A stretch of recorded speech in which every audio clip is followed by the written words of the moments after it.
샬롬 샬롬 샬롬 샬롬. 하나님 사랑합니다. 여러분 주 안에서 사랑합니다. 사무엘하 11장 말씀입니다. 1절에서 27절 다윗의 타락이 주는 교훈. 다윗과 밧세바의 그러한 이야기가 나타납니다. 밧세바를 범하는 그러한 타락을 저지르게 되죠. 1절에서 27절까지 내용 전체를 우리가 읽었습니다. 그 해가 돌아와 왕들이 출전할 때가 되매 다윗이 요압과 그에게 있는 그의 부하들과 온 이스라엘 군대를 보내니 그들이 암몬 자손을 멸하고 라빠를 에워쌌고 다윗은 예루살렘에 그대로 있더라. 이제 전쟁에 그만큼 승리했으니까 왕은 좀 쉬십시오 하는 바람에 다윗이 평안한 시간을 보냅니다. 낮잠을 실컷 자고 2절에 저녁 때 다윗이 그의 침상에서 일어나 왕궁 옥상에서 거닐다가 그곳에서 보니 한 여인이 목욕을 하는데 심히 아름다워 보이는지라. 다윗이 사람을 보내 그 여인을 알아보게 하였더니 그가 아뢰되 그는 엘리암의 딸이요 햇사람 우리아의 아내 밧세바가 아니니까 하니 다윗이 전령을 보내 그 여자를 자기에게로 데리러 오게 하고 그래서 그 부정함을 깨끗하게 하였으므로 더불어 동침하매 그 여자가 자기 집으로 돌아가니라. 그 여인이 임신함에 사람을 보내 다윗에게 말하여 이르되 내가 임신하였나이다 하니라. 다윗이 요압에게 기별하여 햇사람 우리아를 내게 보내라 하매 요압이 우리아를 다윗에게 보내니 우리아가 다윗에게 이르매 다윗이 요압의 안보와 군사의 안보와 싸움이 어떠했는지를 묻고 그가 또 우리아에게 이르되 내 집으로 내려가 발을 씻으라 하니 우리아가 왕궁에서 나가매 왕의 음식물이 뒤따라가니라. 그러나 우리아는 집으로 내려가지 않냐고 왕궁 문에서 그의 주의 모든 부하들과 더불어 산지라. 어떤 사람이 다윗에게 하르되 우리아가 그의 집으로 내려가지 아니하였나이다. 다윗이 우리아에게 이르되 내가 길 갔다 돌아온 것이 아니냐 어찌하여 내 집으로 내려가지 아니하였느냐 하니 11절에 우리아가 다윗에게 이르되 언약궤와 이스라엘 유다가 야영 중에 있고 내 주 요압과 내 왕의 부하들이 바깥들에 진치고 있거늘 내가 어찌 내 집으로 가 먹고 마시고 내 처와 같이 자리이까. 내가 이 일을 행하지 아니하기로 왕의 살아계신가 왕의 혼에 살아계심을 두고 맹세하니이다 하니라. 옳은 소리를 합니다. 다윗이 우리아에게 이르되 오늘도 여기 있으라 내일은 내가 너를 보내리라. 우리아가 그날에 예루살렘에 머무르니라. 이튿날 다윗이 그를 불러 그의 앞에서 먹고 마시게 취하게 하니 저녁 때에 그가 나가서 그의 주의 부하들과 더불어 침상에 눕고 그의 집으로 내려가지 아니하니라. 아침이 되면 다윗이 편지를 써 우리아의 손에 들려 요압에게 보내니 그 편지에 서서 이르기를 너희가 우리아를 맹렬히 싸움에 앞세워 두고 너희는 뒤로 물러가 그로 맞아 죽이라는 거죠. 요압이 그 성을 살펴 용사들이 있는 것을 아는 그곳에 우리아를 두니 그 성 사람들이 나와 요압과 더불어 싸울 때 다윗이 부하 중 몇 사람이 엎드러지고 햇사람 우리아도 죽으니라. 음모대로 죽었어요. 요압이 사람을 보내 그 전쟁의 모든 일을 다윗에게 보고할세. 그 전령의 명령에 하여 이르되 전쟁의 모든 일을 내가 왕께 보고하기를 마친 후에 혹시 왕이 노하여 내게 말씀하기를 너희가 어찌하여 성에 그처럼 가까이 가서 싸우느냐 그들의 성 위에서 쏠 줄을 알지 못하였느냐. 여룹베셀의 아들 아비멜렉을 쳐 죽인 자가 누구냐. 여인 하나가 성에서 맷돌 윗장을 그에 던지매 그가 데베스에서 죽지 아니하였느냐.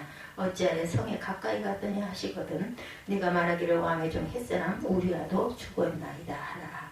전령이 가서 다윗에게 이르러 요압이 그를 보내 모든 일을 다윗에게 하려 이르되 그 사람들이 우리보다 우세하여 우리를 향하여 돌로 내려오므로 우리가 그들을 쳐서 성문 어귀까지 밀쳤더니 활 쏘는 자들이 성 위에서 왕의 부하들을 향하여 쏘매 왕의 부하 중 몇 사람 죽고 왕의 종 햇사람 우리아도 죽었나이다 하니 다윗이 전령에게 이르되 너는 요압에게 이같이 말하기를 이 일로 걱정하지 말라. 칼은 이 사람이나 저 사람이나 삼키느니라.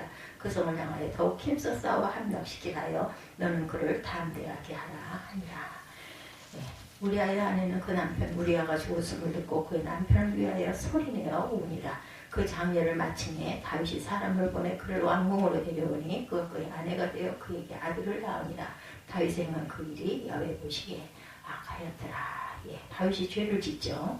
아람 족속이 연합군을 구성해서 이스라엘을 공격해 왔을 때 다윗이 직접 군대를 이끌고 나가 아람 연합군을 무찔렀습니다. 그리고 그들을 굴복시키죠. 이렇게 한바탕 전쟁을 치른 후에 이스라엘은 우기가 시작이 돼 비가 오죠. 겨울 동안에 비가 내리기 때문에 전쟁을 중단해야 했습니다. 그런데 우기가 지나고 봄이 오자 전쟁을 하기에 적당한 계절이 이제 되었어요. 다윗은 아람 족속을 제압한 후에 암몬 족속을 공격하기 위해 군대를 소집합니다. 그 이유는 다윗과 신하들에게 큰 수치와 모욕을 주었던 한온을 응징하기 위해서였죠. 다윗은 요압에게 온 이스라엘 군대의 지휘권을 위임하여 암몬을 공격하게 합니다. 요압은 군대를 이끌고 암몬의 수도 라빠성을 포위하죠. 그러나 다윗은 예루살렘에 남아 있었습니다. 어느 날 저녁에 다윗은 침대에서 일어나 왕궁 옥상을 거닐고 있었는데 한 여인이 목욕하는 것을 보고 그만 마음에 음심이 일어나죠. 다윗의 사람을 보내 그녀에 대해 알아봅니다. 그녀는 햇사람 우리아의 아내 밧세바, 유명한 밧세바 사건. 다윗은 사람을 보내 그 여인을 데려오게 하고 여인과 함께 잠자리를 같이 했고 여인은 집으로 돌아가죠. 그 여인이 임신하게 되자 다윗에게 자신이 임신한 사실을 알리자 다윗은 밧세바가 임신한 아이가 자기 아이라는 것을 숨기기 위해서 음모를 꾸미죠. 요압에게 밧세바의 남편 햇사람 우리아를 예루살렘으로 보내라. 오늘 본문의 내용이죠. 요압은 우리아를 다윗에게 보내자 우리아가 왕궁에 들어오자 다윗은 그에게 요압의 형편이 어떠한지 군사들이 어떠한지 근황을 묻고 집에 가서 모욕하고 쉬어라 하고 보냈더니 우리아는 아주 정직하고 아주 정말 우애가 깊은 사람이죠. 내가 우리 군사들이 저렇게 야영을 하고 있는데 언약궤가 밖에 있는데 제가 어떻게 집에 가서 자겠느냐. 그리고 사양을 하고 부하들과 그 텐트 속에서 다시 잠을 잡니다. 여기 하루 더 머물고 있어라. 내가 내일 너를 보내겠다고 잔뜩 술을 먹이고 또 집으로 보내려고 했는데 또 밑으로 장막으로 내려와서 잠을 자서 결국은 실패를 하죠. 그날 저녁에도 우리아의 부하들 사이에서 자고 자기 집에 가지 않습니다. 이튿날 아침 우리아가 다시 전쟁터로 돌아갈 때 우리아의 손에 요압에게 전하는 편지를 다윗이 주어서 보내죠. 편지에는 싸움이 가장 치열한 최전선의 우리아를 내보내고 너희는 뒤로 물러서라. 그래서 우리아가 적의 화살에 맞아 죽게 하라. 결국은 우리아를 생으로 죽입니다. 군대장관 요압은 우리아가 가져온 편지를 읽고 왕의 명령에 순종했어요. 그래서 암몬의 라빠성 중에서 가장 강한 적군이 있는 곳을 알아낸 후에 그곳에서 싸움을 걸고 우리아를 맨 앞에 내보냅니다. 결국은 작전대로 음모대로 우리아가 죽죠. 요압은 다윗에게 사자를 보내 싸움의 상황을 보고하죠. 그리고 사자에게 일러두죠. 그 성 가까이 가서 싸우느냐 성벽에 화살을 쏘아야 될 것을 몰랐느냐 하고 야단을 치거든 아비멜렉을 죽인 사람이 누구냐 하고 말하거든 왕의 부하인 햇사람 우리아도 죽었습니다 라고 대답을 해라. 그리고 알려줍니다. 요압이 보낸 사람은 다윗에게 도착해 요압이 알려준 대로 모두 전하자 그 사자가 다윗에게 말합니다. 그들이 우리를 몰아내려고 들판으로 나와주면 우리가 그들을 쳐서 성문 쪽으로 몰아갔고 활 쏘는 사람들이 성벽에서 왕의 종들에게 화살을 쏘아댔고 왕의 군사들 몇 명이 죽고 햇사람 우리아도 죽었어. 그래서 다윗이 사자에게 말하죠. 요압에게 이 일로 괴로워할 것 없다. 칼이라는 것은 이 사람도 죽이고 저 사람도 죽이는 법이다. 그 성을 더욱 맹렬히 공격해 함락시켜라. 이렇게 요압에게 이렇게 명령을 내리면서 격려를 합니다. 결국은 우리아는 남편을 잃고 장례가 끝난 후에 다윗의 아내가 되어서 다윗의 아이 왕자를 낳죠. 그러나 다윗이 한 이 일은 야훼께 보시기에 악하였다. 이렇게 본문에 증거합니다. 승승장구하던 다윗의 인생에 이 사건을 계기로 추락하기 시작합니다. 다윗은 왜 실패를 겪게 되었을까요? 자신의 탐심을 이기지 못해서죠. 다윗의 타락이죠. 하나님이 함께 하셔서 어디를 가든지 항상 이기던 자 다윗이 인생의 절정에서 하얀 곡선을 타기 시작합니다. 다윗이 이런 사람이었을까 하는 정도까지 다윗은 탐욕의 눈이어도 간음죄와 살인죄를 저지르는 것도 서슴지 않는 자가 됐어요. 그 이유는 게으름이었습니다. 다윗은 정복전쟁이 끝이 났다 생각하였기에 이제 자기가 직접 전쟁에 나가지 않고 왕궁에서 혼자 시간을 갖게 되죠. 그리고 또한 보암직한 그러한 그 음욕을 품는 그러한 결과를 낳게 됩니다. 나태함이 우리아를 나태함이 다윗을 망가뜨리고 또한 그것이 우리를 망가뜨리는 원인이 되기도 합니다. 인간은 에덴 동산에서 타락한 이후로 내 자신을 경건하고 거룩하게 관리할 수 있는 능력을 상실합니다. 그래서 하나님은 타락한 인간에게 노동의 고통을 주셨어요. 그래서 남자는 가족을 먹여 살리기 위해서 이마에 땀방울이 맺히도록 일을 해야 했고, 낮에는 힘껏 일하고 밤에는 가족이 함께 둘러앉아 그 소산을 먹죠. 그리고 저녁을 먹고 나면 피곤해 잠이 들게 됩니다. 그래서 모두 잠자리에 들어가죠. 그리고 농사를 짓고 가축을 돌보려면 다음날 또 일찍 일어나야 되죠. 낮 동안의 수고가 이어지고 이렇게 일하고 쉬고 먹고 자는 단순한 삶이 반복되는데, 오히려 이런 단순한 삶이 인간에게 축복이고 행복이 되죠. 만일 이렇게 일하지 않아도 먹고 살 수 있게 될 때 인간은 죄에 빠지게 됩니다.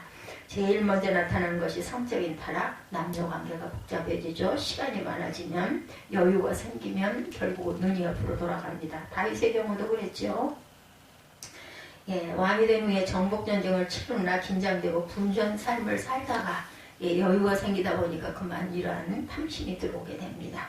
육체적인 편안함을 추구했을 때 마귀가 틈을 타서 유혹을 한다. 다윗뿐 아니라 우리도 마찬가지죠. 게으른 건 아태가 우리를 방종과 타락으로 이끌어갑니다. 그러므로 성경은 우리에게 교훈하죠. 로마서 12장 11절에 부지런하여 게으르지 말고 열심을 품고 주를 섬기라, 이렇게 말씀합니다. 또한 우리가 탐욕에 빠지지 않게 주의하려면 보는 것을 또한 주의해야 되죠. 다윗은 나태하고 게으른 마음으로 한가롭게 거닐 때 목욕하는 여자를 훔쳐보게 되죠. 만약 다윗이 영적으로 깨어 있었다면 그 장면을 보았을 때 얼른 자리를 피했을 것이나, 다윗이 영적으로 나태해 있었기 때문에 여인의 육체를 보고 유혹에 빠집니다. 하와가 에덴 동산에서 죄를 지었을 때도 선악과 열매를 보고 보암직도 하고 모금직도 가죠. 만약 선악과 근처에 가지 않았다면, 선악과를 보지 않았다면 죄에 빠지지 않았겠죠. 그럼 우리는 보는 것에 주의해야 합니다. 성경이 이것을 안목의 정욕이다, 유혹이 될 만한 것은 처음부터 보지 않는 것이 좋죠. 악은 모양이라도 버리라고 말씀하죠. 요한 1서 2장 16절에 이는 세상에 있는 모든 것이 육신의 정욕과 안목의 정욕과 이생의 자랑이니 아버지께로 온 것이 아니요 세상으로부터 온 것이다 말씀합니다. 그러므로 우리가 다윗처럼 탐욕에 빠지지 않으려면 어떻게 해야 될까? 두 가지를 경계해야 합니다. 첫째는 게으르고 나태한 삶을 피해야 되죠. 내게 주어진 책임을 성실하게 감당합시다. 땀 흘려 일하는 삶의 현장을 가져야 되겠고, 둘째는 유혹이 될 만한 것은 보는 것부터 피해야 됩니다. 보는 것에서 욕심을 갖게 되죠. 그래서 우리의 눈과 마음을 지켜야 됩니다. 그것이 탐욕에 빠지는 것을 지키는 길입니다. 우리아의 충성이 두 번째로 보입니다.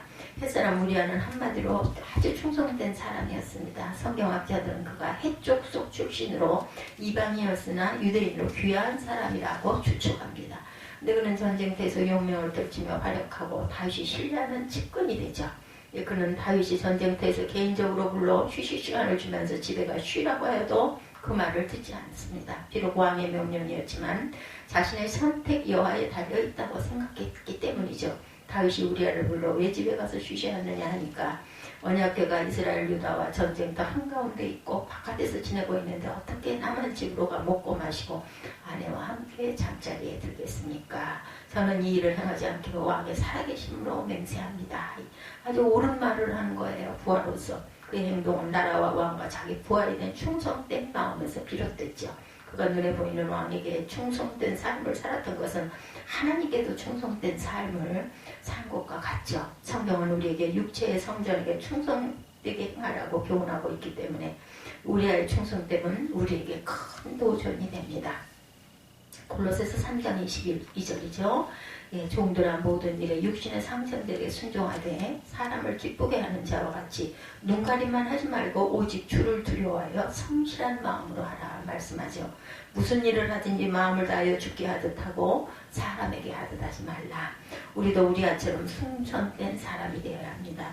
하나님 앞에서 충성된 사람이 될 뿐만 아니라 가정에서나 직장에서 육체의 상전을 섬길 때 충성되게 행하는 사람이 되기를 바랍니다. 그것이 곧 하나님께 충성된 삶을 사는 것이기 때문이죠. 요압의 불의가 나타납니다. 세 번째로 요압은 다윗으로부터 은밀한 편지를 받고 우리아를 전쟁터에서 죽이라는 그 명령이 정말 잘못된 명령인데도 저항 없이 수용합니다. 요압도 우리아가 얼마나 충성된 사람인가를 잘 알고 있었을 것입니다. 그런데도 우리아를 죽게 하여서 다윗의 처사에 이의를 제기하는 것은 하지 않은 것은 아주 신하로서 잘못된 행동입니다. 왜 요압은 다윗의 부당한 요구에 응하여 우리아를 전사하게 했을까? 요압은 다윗 왕에게 인정을 받아 다윗 앞에서 권력을 누리고 싶었죠. 자신의 그 야욕을 내려놓지 못했어요. 그 자리를 다른 사람에게 빼앗기지 않으려고 요압은 매우 권력지향적인 사람이었죠. 자신의 권력을 지키기 위해서라면 수단과 방법을 가리지 않고 교활하고 무자비한 사람이었다. 우리는 요압의 불의함을 본받아서는 절대로 안 되겠습니다. 그는 결코 자신의 불의함에 대하여 후회하거나 회개하지 않은 뻔뻔스러움이 있었죠. 그래서 결국 요압은 그 비굴함 때문에 훗날 비참한 종말을 맞게 됩니다. 우리는 우직하지만 충성된 우리와 같은 사람이 되어야 되겠죠. 골로새서 3장 25절에 불의를 행하는 자는 불의의 보응을 받으리라. 말씀을 맺습니다. 오늘 본문에 나오는 세 사람은 우리에게 아주 좋은 교훈을 주죠. 다윗의 타락의 원인은 나태함의 게으름, 또한 보는 것을 통해서 안목의 조명을 통해서 죄를 짓게 되죠. 그러므로 우리는 게으르거나 나태하지 말고 열심을 품고 주를 섬기고 보는 것을 주의해야 되겠다. 우리아는 비록 억울한 죽음을 당했지만 천국에서 하나님께 큰 상을 받을 줄로 믿습니다. 그의 충성 때문에 우리에게 큰 도전이 되죠. 우리는 무슨 일을 하든지 마음을 다하여 죽게 하듯 해야 되겠습니다. 불의한 요압은 우리에게 또한 경계가 되죠. 내 이익을 위해서 불의와 연합하지 않도록 해야 되겠다. 하나님이 반드시 심판하심을 믿는 저와 여러분들이 되어서 하나님께 충성된 삶으로 우리가 항상 세상에서 온전하고 바른 길, 그리고 안목의 정욕을 조심하는 하나님의 귀한 자녀들이 되시기를 주님의 이름으로 축복합니다. 기도하시겠습니다.